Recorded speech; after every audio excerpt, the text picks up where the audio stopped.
What is going on, everyone? Hope you guys are in for an exciting video. There's definitely some hot news right now. As you guys can see here, I'm in the garage in North Carolina. I got my hood on because it got warm for a while, but now it's cold. And as you can see, I'm wearing shorts. I got warm weather on my mind. We are gonna pack up. We're actually leaving for Florida tomorrow. So when you guys see this video, it'll be Thursday evening. We will be midway on the road down to North Carolina with a cow in tow. Sorry, Trans Am, you are just gonna stay right here and go nowhere. I need to get all this junk down, all this stuff, tents, shirts. I'll have everything down there. So you guys are gonna see us Thursday, Saturday night, Palm Beach International Raceway. We will be at the grudge race there. And then Sunday morning, Cars and Coffee, Palm Beach. Gonna have all my merch, gonna have a tent set up. We're gonna have the truck, we're gonna have the Duramax. Might have a surprise car that you guys have seen on the video at the Cars and Coffee before also, so keep an eye out for that. But what I'm gonna talk about today, as you guys can tell by the title, big issue, the tow rig, the daily, my main mode of transportation. It gets dirty, it tows, it hauls shit around. It might be a pavement princess, because it doesn't like the mud. There's an issue. So last night I went over to Martin's house and we changed the oil. He's got a lift over there, so it was convenient. Big shout out to Martin for helping me out. Big thank you to Martin for that. Let's go over there, change the oil, everything's good. Wake up this morning, start the truck. Start it from inside the house, a little remote. There's a tick. I hear a tick, I hear it like crazy. It's ticking. It might be rod knock, a lifter went out. I don't know, maybe a spark plug broke off. It's not good. Let's go outside and I'll show you guys. Open up the garage into the frozen tundra of North Carolina. Now, I don't know if you guys are gonna be able to hear it on camera, but it's happening in real life. Here she is in all of her glory. She's dirty. Now, you guys, it's not happening yet. I know it's dark out. I know it's dark. Now this is the normal like Duramax sound. I don't know if you guys can hear it. So there is a tick, it's a new noise. It's not a tick that normally happens. It sounds terrible. I'm terrified. You know, because I deleted this, I run it on level 4. So for those of you guys that are here because of the title, it's got S&B cold air intake, PPI tuning with auto cal, with the 5-mode switch, and then it's got a 5-inch Flow Pro. I run it on tune 4 most of the time. When I tow I'm on tune 3. So pretty much just change the oil, and then I don't know if you guys can hear it if it's not doing it now. It makes this unnecessarily loud tick. Now, as you guys know, diesels make ticking noises, and it's kind of like their thing. It's what they do. It's how it sounds. It's just a diesel. But it was not normal. And if you're a car guy, you'll know. If you hear a ticking noise, you're like, what is that? So that's what I'm like right now. Now, after doing some research, at first I was like, dude, it's done. It's blowed up. We're done. Rod knock. Game over. Piston's exploding. Crank's about to fall out of it. Hole in the block. Worst case scenario. Fuel system took a dump. $5,000 fix. Transmission's gone. That's all that went through my head. Walk in the shop, Martin goes, let me learn you something. Brings another computer. So they do this thing where between 100% oil life and 80% oil life, so right after you do an oil change, new oil, it makes that ticking noise. And I was like, dude, what the hell is that all about? Like, yes, you could show it to me on a forum, that's cool, but what does that mean? So pretty much after looking into it, what it is, it's pretty much the oil is bubbling up from, I guess they say it's because it's like a V8 construction. I don't know. I didn't do too much research on it. All I know is it said there's air bubbles in the oil, and that's what's making that noise. Now, funny thing, at the shop, we use Royal Purple in almost everything. I run in all of my cars, Trans Am, Duramax, Cowmaro, I run Shell Rotella 1540. It's diesel oil. It's a little bit thicker. I run that in everything, so I don't run Royal Purple. They say if you do an oil change and run Royal Purple in the vehicle, Duramax, obviously that's what we're talking about, it will not make that noise. I find that very interesting. So comment below, let me know what oil you guys use in your Duramax and how does it work. I have no issue with that. It's honestly, it's the first time I've probably paid attention to it. I've done a number of oil changes on it. Things got like 60-some thousand miles, maybe 66,000 miles on it. So obviously it's been through oil changes. That was the first time I really paid attention and I heard it. I find that pretty interesting. It's definitely like an unsettling sound if you are not aware of it, but they say it happens with the L5Ps, so I mean, it is what it is. Now the L5P, it might do it a little bit louder. They say you can just hear it better, but it's the same thing. So if you guys hear that out there, don't worry. Now if it's like shaking the whole truck, then get worried. But me being me, you know, I freaked out a little bit. That's what I do.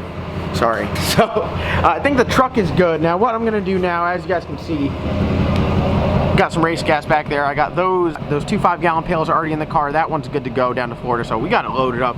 Got the ratchet straps here. We're gonna have this sucker loaded down. Like I said, we're taking the tents.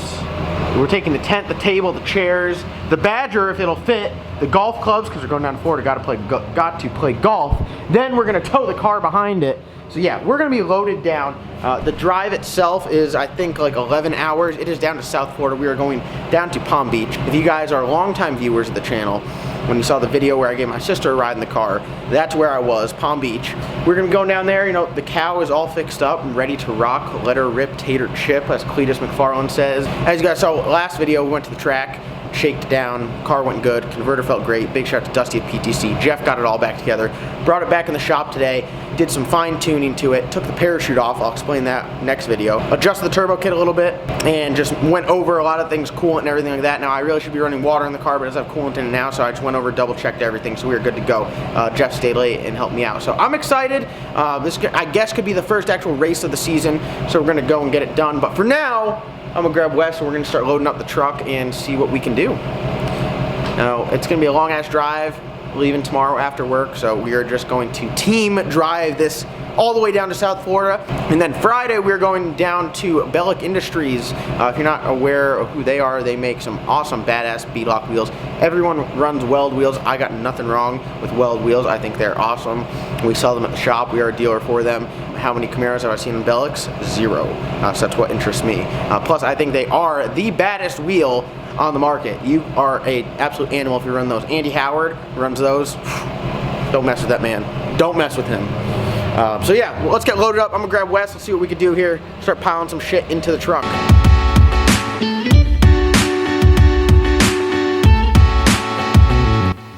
You guys are lucky enough to get a cold start today too.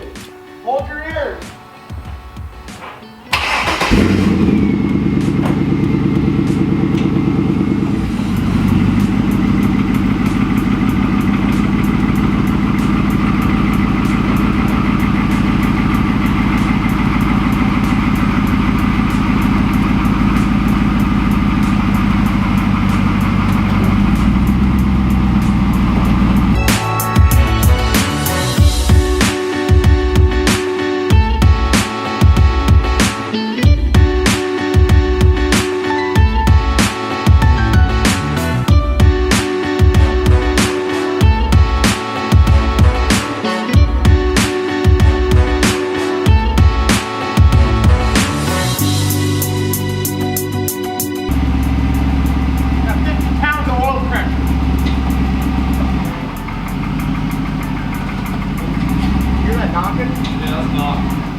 Alright guys, as you can see, we got everything pretty much loaded up.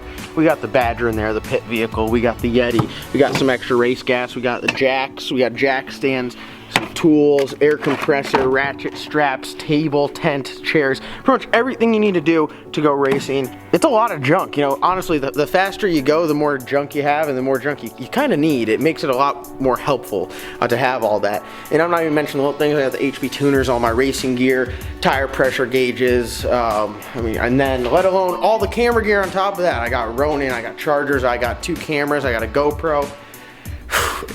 There's a lot going on at the track, and for the people that do go to the track with me, I do appreciate all their help because honestly, at the track, I can't do it all myself. I really can't. It takes like, for me to film a good video and run good at the track, it honestly takes 4 or 5 people, and that's just the truth. I can only imagine running like a 632 car or Pro Mod or something like that. I mean, takes a lot of hands. You know, Wes is a huge part of the channel because I couldn't do a lot of this without him. You know, when I'm at the track running the car, he's not only helping out with the car, helping me run the car, but he's helping me get all the camera gear ready. He's helping me, you know, do everything, get to the track and get from the track. As you guys can see, this is a little behind the scenes that I don't always show loading up to the track. So what I'm gonna do is I'm getting all my shirts. I'm almost low. I'm down to 2 boxes now. Soon to be down to 1. I'm about to consolidate. So we're at a low setting. I'm not sure if I'm going to order more or if I'm going to get some new shirts. I'm not really sure yet, but something's going to have to happen. Get these shirts before they go. If you are down in Florida, I will have these with me at the track, and I'll have them at Cars and Coffee for sure. Please come out and see me. I do appreciate when you guys stop by and say what's up. It does mean a lot. It's pretty cool seeing you guys that you guys watch my stuff and enjoy it. That means a lot. So what I'm gonna do now is I'm gonna package the rest of that stuff up, throw the golf clubs in the truck, get them in there, and then hook the truck up to the trailer. The car's at the shop right now. We'll load up tomorrow at lunch right after work. We are going to hit the road and head down to Florida. I hope to see a bunch of you guys out there. I know I got a couple DMs on Instagram, but I got a bunch of people saying that they are excited for me to come down there, see me come out to Cars and Coffee, and that does mean a lot. So quick little behind the scenes video, getting ready to go to the track. Thank you guys for watching. Like always, comment, like, subscribe. Follow me on all social media. If it's your first time checking in, be sure to go down and click that subscribe button. I do appreciate it. We're almost at 41,000. My goal is 50. Once we get to 50, pow, we're going to 100. Being that the warmer weather is right around the corner, we are going to start turning up on the videos, getting a little bit crazier, some more racing, doing some good stuff. So, do want to thank you guys for watching. We'll see you next time.